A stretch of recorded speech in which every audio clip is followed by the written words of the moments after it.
A Bíblia diz no livro de Mateus, no capítulo 8, nos versículos de 1 a 34. Quando Jesus desceu do monte, grandes multidões o seguiram. E eis que um leproso aproximou-se e o adorou, dizendo: Senhor, se quiser, pode me purificar. Então aqui nós temos a sequência, vamos dizer assim, a continuação do Sermão do Monte. Jesus terminou o Sermão do Monte. Por que tem esse nome Sermão do Monte? Porque ele estava assentado no monte. Quando Jesus desceu do monte, quer dizer, o capítulo de ontem, o vídeo de ontem, encerrou o Sermão do Monte. Então ele desce do monte e grandes multidões o seguiram. Nós vimos no Sermão do Monte de que havia multidões e os discípulos. Então agora ele está descendo do monte e as multidões estão o seguindo. Mas um leproso se aproxima de Jesus e o adora. E diz, quer dizer, fala com Jesus, diretamente com Jesus: Senhor, se quiser, pode me purificar. Então aqui eu quero destacar com vocês o contraste desse Jesus público, vamos dizer assim, este mestre, este rabi, este profeta, este senhor, este rei, que fala com as multidões, que é o Deus das multidões, que é o Messias, o prometido, o ungido, e esse Jesus, homem, individual, pessoa, que fala com um indivíduo, que atende, dá atenção para uma pessoa. E eu vou te falar, não é qualquer pessoa, é um leproso. Então tu tem o Deus das multidões e tu tem o Emanuel, o Deus conosco, aquele Deus pessoal, aquele Deus que te vê no meio da multidão. Quem sou eu? Uma formiguinha, mas o meu Pai me vê, o meu Pai me ouve. Então aqui Jesus dá atenção para um indivíduo. Pensa quantas mil pessoas, né? Multidões, e ele dá atenção para um indivíduo que fala com ele: Senhor, se quiser, pode me purificar. E Jesus, estendendo a mão, tocou nele. Olha a quebra de paradigma, o tabu, os paradoxos, as tradições. Tocou num leproso. Como assim? Nós estudamos agora há pouco tempo no Pentateuco. O leproso tinha que ficar gritando: impuro, impuro, imundo, leproso, se afastar fora do arraial, tudo aquilo. Jesus, estendendo a mão, tocou nele e disse: quero, sim, fique limpo. Então, esse Jesus que prega, que ensina, que cura, que abençoa as multidões, ele se importa com uma pessoa. Ele se importa contigo, com a tua necessidade, com o teu particular. No caso deste homem, era a lepra, era a doença, né? Era uma enfermidade, era uma questão física.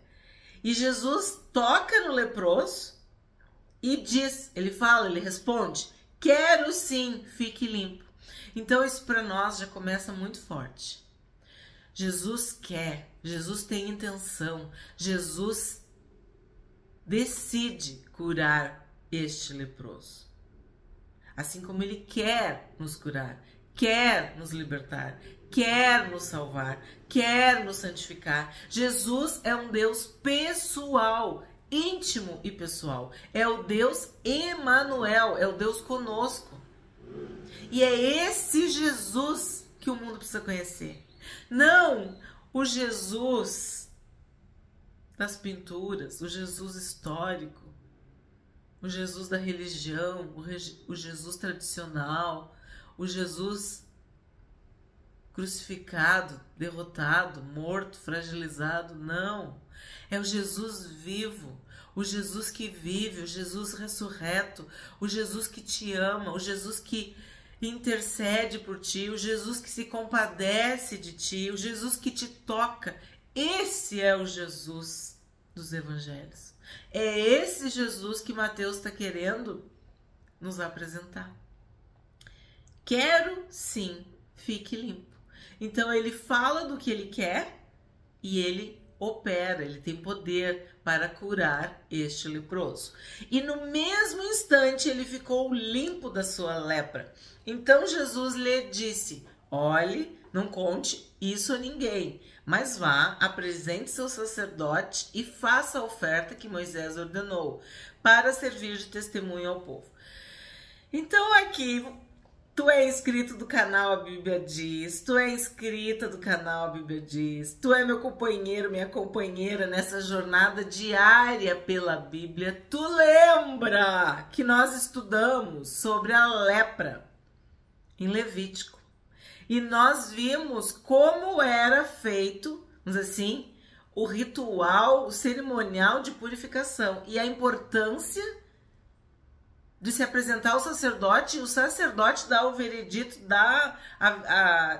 vamos dizer assim, tá curado, tá limpo, tá puro. Era o sacerdote. Ah, não, eu tô bom. É que nem paciente que vai no médico, né? Aí ele manda tomar 10 comprimidos, aí a pessoa toma 4, já começa a se sentir bem, para de tomar e diz: tô bem. Não, era o sacerdote que tinha que dizer: ó, tá curado. E aí o que o Senhor Jesus, que não veio abolir a lei, que não veio revogar, o que ele diz aqui? Apresente-se ao sacerdote e faça a oferta que Moisés ordenou. Para quê? Para servir de testemunho. E nós que estudamos, sabemos que isso está em Levítico 14, né? Vimos, estudamos, lemos e tem vídeo no canal A Bíblia Diz sobre isso. Jesus falou com o leproso, tocou no leproso, curou e orientou o passo a passo. Quer dizer, ele fez do início, meio e fim. Ele foi assim, fiel, correto, fidedigno, completou tudo, fez tudo certo, sabe, do início ao fim, não deixou nada para trás. Fez tudo como tinha que ser. Por quê? Isso é testemunho. Para servir de testemunho ao povo. É isso que nós temos que entender. A nossa vida não é um capítulo. A nossa vida não é um vídeo. A nossa vida não é um shorts. É do início, do meio e do fim. Aquele que perseverar até o fim, aquele que ficar firme até o fim, esse vai ser salvo. O que der um testemunho diário, legítimo, verdadeiro, sincero, íntegro, até o fim. Então, esta cura, ela começou quando Jesus deu atenção, quando Jesus ouviu, quando Jesus falou, quando Jesus tocou, quando Jesus ordenou, porque ele fala no imperativo, fique limpo, e ele ainda fez esse, vamos dizer assim, o último capítulo, orientando o que ele deveria fazer. E isso é um testemunho. É assim que tem que ser as nossas vidas, um testemunho. Nós devemos brilhar, dar um bom testemunho diante de Deus e dos homens. 5. Tendo Jesus entrado em Cafarnaum, um centurião se aproximou dele implorando: Senhor, o meu servo está na minha casa de cama, paralítico, sofrendo horrivelmente. Jesus lhe disse: eu vou lá curá-lo. Então começa outra quebra de paradigma. O centurião, ele era responsável por 100 soldados romanos, por isso o nome, centurião. Então, Jesus já está conversando, já está atendendo o pedido do centurião. E o centurião, que é uma autoridade, está implorando. Então, assim, ó, é aquilo que a Bíblia diz, é as coisas loucas confundindo as sábias. As coisas que não são para confundir as que são. Porque aqui tá tudo invertido. Quem é Jesus nessa história? Quem é o centurião? Então, se tu pensar em Roma, né, em Israel, tá tudo trocado aqui. Só que Jesus, ele não era desse mundo. O reino dele não era desse mundo. Ele veio para salvar, para curar, para libertar, para abençoar, para santificar, para fazer o bem. E ele diz: eu vou lá curá-lo. Curar quem? Um servo. Servo de quem? De um centurião. E aí vem a parte mais maravilhosa. Até agora já é forte. Agora vamos ver o que vem pela frente. 8. Mas o centurião respondeu: Senhor, não sou digno de recebê-lo em minha casa, mas apenas mande com uma palavra e o meu servo será curado, porque também eu sou homem sujeito à autoridade. Tenho soldados às minhas ordens e digo a este: vá, e ele vai, e a outro: venha, e ele vem, e ao meu servo: faça isso, e ele o faz. Então, quem tem autoridade identifica a autoridade no outro. Ele sabia que Jesus tinha autoridade. Aí a gente não sabe, né, se ele ouviu, se ele viu, se ele teve alguma experiência. Alguém disse para ele: ó, vai lá que Jesus cura. Não se sabe como é que... Tendo entrado em Cafarnaum, um centurião se aproximou dele. A gente não sabe como é que foi isso. O que a gente sabe é que esse centurião tinha autoridade, que eu acabei de falar para vocês, e ele reconhece a autoridade do Senhor Jesus. 10. Ao ouvir isso, Jesus ficou admirado e disse aos que o acompanhavam: em verdade lhes digo que nem mesmo em Israel encontrei fé como esta. Aí é aquilo que eu falo pra vocês, né? Me caiu os buteados do bolso. Quer dizer, tô chocada, tô surpresa, mas meu Deus, né? Então Jesus ficou admirado com a fé do centurião. Israel, né, entre os judeus, não tinha essa fé, porque ele disse, ó, ele não encontrou essa fé. Nem mesmo em Israel encontrei fé como esta. Então, olha que lindo. Jesus ficou admirado com a fé do centurião. Que bom que Jesus se admire, se surpreenda, se alegre com a nossa fé. 11. Digo a vocês que muitos virão do Oriente e do Ocidente e tomarão lugar à mesa com Abraão, Isaque e Jacó no reino dos céus. Então aqui Jesus está falando de mim, sabia? Está falando de ti. Ele está falando dos gentios. Todos os povos, todas as tribos, as línguas, as nações. Quando ele diz do Oriente e do Ocidente, é do mundo. E esses tomarão lugar à mesa com Abraão, Isaque e Jacó. Lembra que Mateus apresenta Jesus como filho de Davi, filho de Abraão. Nós, pela fé, somos filhos de Abraão, de Isaque e de Jacó. Somos filhos de Davi. Nós somos da linhagem dos que creem, da descendência dos que têm fé. E nós fomos alcançados. Assim como esse centurião, que no caso ele teve fé pelo próprio servo, né? Ele estava pedindo pelo servo, era o servo que estava doente. 12. Mas os filhos do reino serão lançados para fora, nas trevas. Ali haverá choro e ranger de dentes. Então Jesus está falando do que aqui? Do inferno. Que muitas pessoas dizem: ai, Jesus falou só do amor, Jesus pregou amor, né? Fogo?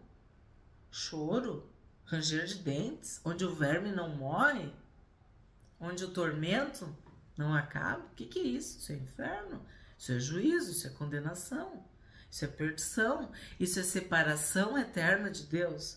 Então o que Jesus está falando aqui? Que Deus não tem netos. Tu é filho de Abraão, tu é filho de Isaque e Jacó, tu é filho de Davi, tu é filho de Deus, mas tu não é neto, tu vai ter que te converter, tu vai ter que te arrepender. O que João Batista disse? Arrependam-se. Então não é porque tu é judeu, não é porque tu é da casa de Israel que é automático. Os filhos do reino serão lançados para fora, nas trevas. Quer dizer, irão para o inferno. Porque o que te salva? Jesus. O nome de Jesus, o sangue de Jesus. Tu tens que ter o advogado fiel.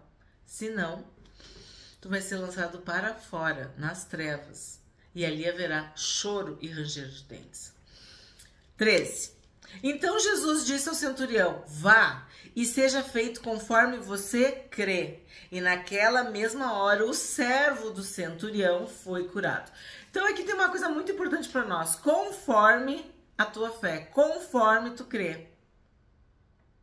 Ele deu uma pública profissão de fé. Ele confessou com a sua boca a fé que ele tinha em Jesus. E ele recebeu a cura do seu servo. 14. Tendo Jesus chegado à casa de Pedro, então, lembra que ele foi para Cafarnaum? Eu já expliquei nos outros vídeos. Se tu é inscrito, tu tá acompanhando, tá tudo certo. Se tu não é, hoje é teu primeiro vídeo. Cafarnaum era uma cidade litorânea, muito rica, muito próspera. E Jesus estava em Cafarnaum. E acredita-se que ele ficava hospedado na casa de Pedro. Tendo Jesus chegado à casa de Pedro, viu a sogra deste acamada, com febre. Mas Jesus tomou-a pela mão e a febre a deixou. Ela se levantou e passou a servi-lo. Então, o que a gente vê aqui? Jesus curou o leproso, porque ele queria curar o leproso. Ele curou o servo do centurião, ele queria ir na casa curar. E agora ele chegou na casa de Pedro. E ele tomou-a pela mão, pegou na mão da sogra de Pedro. E ela se levantou, a febre deixou e ela passou a servi-lo. Então a gente está vendo aqui, ó, a iniciativa do Senhor Jesus, a decisão, a vontade, a escolha de Jesus de curar 3 vezes aqui. O leproso, o servo do centurião, a sogra de Pedro. Então não importa como é que é a tua senha, qual é o teu lugar na fila, onde que tu anda, qual é o teu país, qual é a tua família, qual é a tua escolaridade, se tu é homem, se tu é mulher, se tu é pobre, se tu é rico, se tu é romano, se tu é judeu. Jesus te ama, Jesus te salva, Jesus te cura, Jesus te liberta, Jesus te abençoa, Jesus te santifica. Essa é a mensagem aqui. O teu problema é uma febre? Jesus te cura. O teu problema é uma lepra? Jesus te cura. E tu tá à beira da morte, como o servo do centurião tá paralítico, sofrendo horrivelmente. A gente não sabe o que é, né? Não sabia bem. Jesus te cura. É isso que esse capítulo está nos mostrando. 16. Ao cair da tarde, trouxeram a Jesus muitos endemoniados, e apenas com a palavra expulsou os espíritos e curou todos os que estavam doentes, para se cumprir o que foi dito por meio do profeta Isaías. Ele mesmo tomou as nossas enfermidades e carregou as nossas doenças.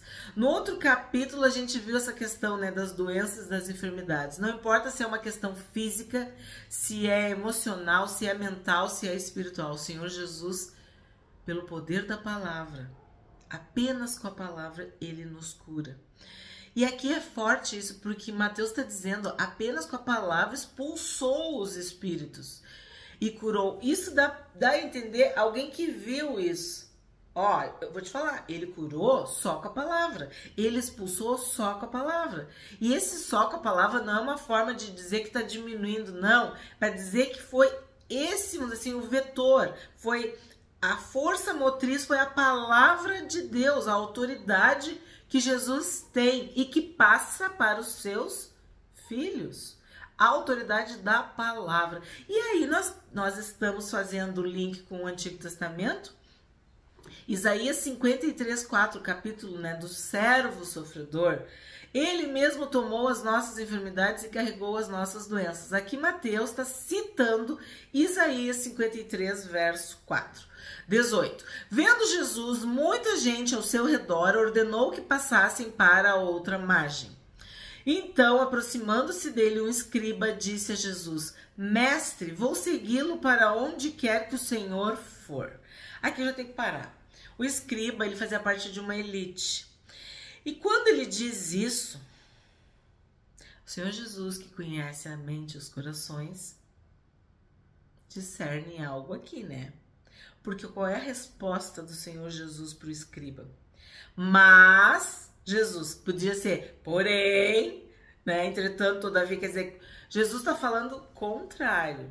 Mas Jesus lhe respondeu: as raposas têm as suas tocas e as aves do céu têm os seus ninhos, mas o Filho do Homem não tem onde reclinar a cabeça. Então, o que Jesus está dizendo aqui? Não é bem assim como tu está pensando, meu querido. Vou segui-lo para onde quer que o Senhor for. Para começar, que o Senhor ia para a cruz, né? Mas assim, ó, ele não sabia o que estava dizendo. Mas Jesus queria que ele entendesse. Queria revelar para ele. E falou bem claro: as raposas têm as suas tocas e as aves do céu têm os seus ninhos. Mas eu não tenho onde reclinar a cabeça. Eu vou para onde Deus me manda. Eu sou filho e eu obedeço o Pai. E eu já falei para vocês em outros vídeos, em outros capítulos, inclusive em vídeos sobre Mateus, que o Filho do Homem significa o servo sofredor, o servo humilde, aquele que cumpre, que obedece, o Filho do Homem. A gente viu muito em Ezequiel. E Jesus fala: o Filho do Homem não tem onde reclinar a cabeça. Quer dizer, ele é um servo, um escravo, um empregado. Ele obedece, ele vai para onde tem que ir. E um escriba, por fazer parte da elite, provavelmente não ia conseguir seguir para onde quer que o Senhor fosse. Ir a qualquer lugar, né? Sem paradeiro. Por isso que Jesus dá essa resposta. Pelo menos é assim que eu interpreto, né? 21. E outro dos discípulos lhe disse: Senhor, deixe-me ir primeiro sepultar o meu pai. Mas Jesus respondeu. Então, de novo, Jesus está falando algo que é o contrário, que é o contraditório, que é adverso ao que foi dito para ele. Mas Jesus respondeu: siga-me e deixe que os mortos sepultem os seus mortos. Pode ver que para o escriba, ele não disse, tá, as raposas, vem me siga. Não, ele não falou. Agora, para esse, ele disse: siga-me e deixe que os mortos sepultem os seus mortos. Aí tem todas aquelas pessoas que falam umas coisas que não tem nada a ver aqui. Jesus está falando o seguinte: tu tem que me dar prioridade. Porque tá bem claro, ó. Queria deixar Jesus esperando. Queria que Jesus ficasse em segundo lugar. Queria que Jesus aguardasse que ele fosse sepultar o pai dele. Nada contra sepultar o pai. Nada contra isso. A questão é que ele foi chamado para seguir Jesus. Siga-me e deixe que os mortos sepultem os seus mortos. E ele diz: não, primeiro tem que ir sepultar meu pai. Então, está aqui a resposta, gente. O primeiro lugar não era de Jesus. Era do pai morto. Era de tudo que simboliza, ou tudo que significava, ou tudo que ia ter de decorrência disso. Então, isso é da terra. Isso é morte, no sentido de que daí não vem a vida eterna. Mas de seguir Jesus vem. Então Jesus diz: deixa que os mortos sepultem os seus mortos. 23. Jesus entrou no barco e os seus discípulos o seguiram. Lembra que lá no 18 tem que passar para outra margem. E eis que levantou-se no mar uma grande tempestade, de modo que as ondas cobriam o barco. Jesus, porém, estava dormindo. Nós temos um vídeo no canal, inclusive faz parte dos vídeos em alta, sobre o sono. E naquele vídeo, um vídeo bem antigo do canal, um vídeo curto também, bem pequeno, mas com um assunto muito importante, porque as pessoas sofrem muito. E isso vocês viram também no Pentateuco, a insônia, não dormir bem, isso aí é uma maldição, é algo que nos faz muito mal, que prejudica nosso corpo, nossa alma e nosso espírito. Então esse texto fala que mesmo diante de uma grande tempestade no mar, Jesus dormia. E o vídeo esse que tu pode procurar sobre o sono é justamente nesse versículo. Jesus, porém, dormia. Jesus, contudo, dormia, estava dormindo. Mas os seus discípulos foram acordá-lo, dizendo: Senhor, salve-nos, estamos perecendo. Então Jesus perguntou: por que vocês são tão medrosos, homens de pequena fé? E levantando-se, repreendeu os ventos e o mar, e tudo ficou bem calmo. E aqueles homens ficaram admirados, dizendo: quem é este que até os ventos e o mar lhe obedecem?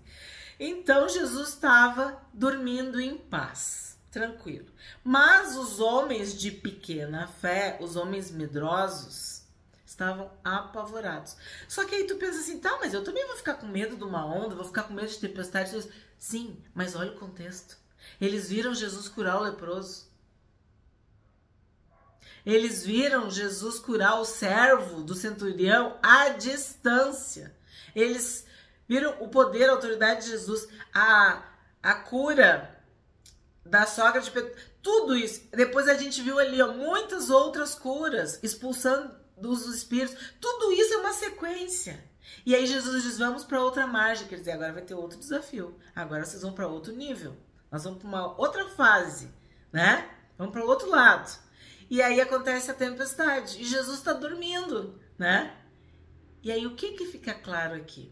Que eles não tinham fé. Que nós falhamos e temos medo porque nos falta fé. Ninguém consegue agradar a Deus sem fé. É impossível. Se Jesus tinha autoridade para fazer tudo o que ele já tinha feito, ele não teria autoridade para repreender os ventos e o mar? Sim, então eles estavam caminhando nesse conhecimento de entender quem era esse Jesus que eles estavam seguindo.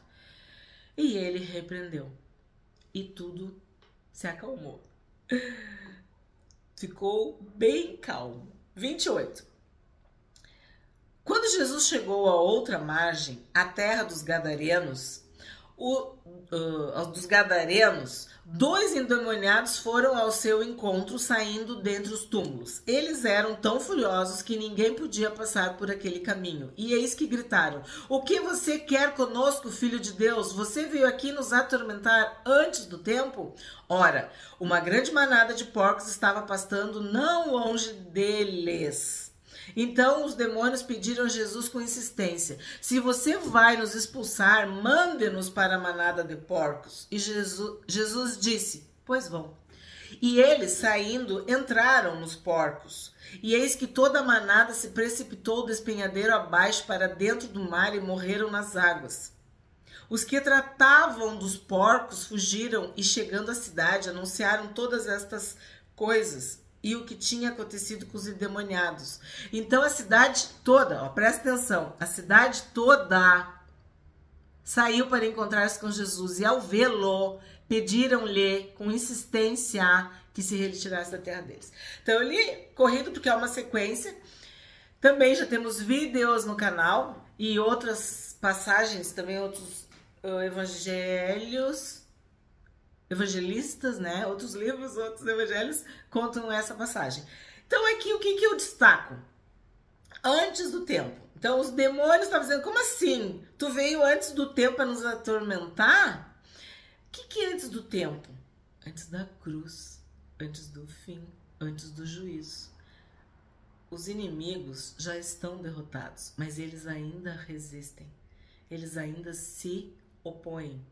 Eles ainda estão aprontando. É aquela história do cachorro preso com a coleira, com uma corrente. E naquela área de ação da corrente, ele ainda faz mal, né? Ele ainda age. Então, esses demônios falam antes do tempo, né? Antes do fim, antes do juízo, antes da cruz. Porque na cruz, Jesus expôs publicamente principados e potestades, derrotando-os. Os porcos nós já vimos no Pentateuco que era um animal imundo. Jesus foi para o outro lado, Gadara, porque o judeu, ele considera este animal imundo. Por quê? Por causa da lei, nós vimos, né? Impuro, imundo. E aí Jesus expulsa os demônios e os demônios pedem para ir para os porcos e Jesus permite. Só que olha o que acontece, dá um prejuízo. E a cidade toda, isso que eu quero destacar de tudo, a cidade toda pede para Jesus sair. Então, existem cidades que não querem Jesus. Existem homens e mulheres, pessoas que não têm fé em Jesus. Então, este capítulo todo mostra que pessoas que tiveram fé, que creram, que acreditaram, que confiaram, receberam a cura, receberam a salvação, receberam a libertação. Mas nós vimos que quem não teve fé, né, temeu o vento, temeu a onda, temeu a tempestade, mandou Jesus embora. Então, as pessoas que têm uma fé pequena ou não têm fé, elas não querem Jesus. Para ter Jesus é preciso ter fé. E nós vimos aqui que o próprio Senhor Jesus falou: homens de pequena fé, homens medrosos, covardes, que não creem. E sem fé é impossível agradar a Deus.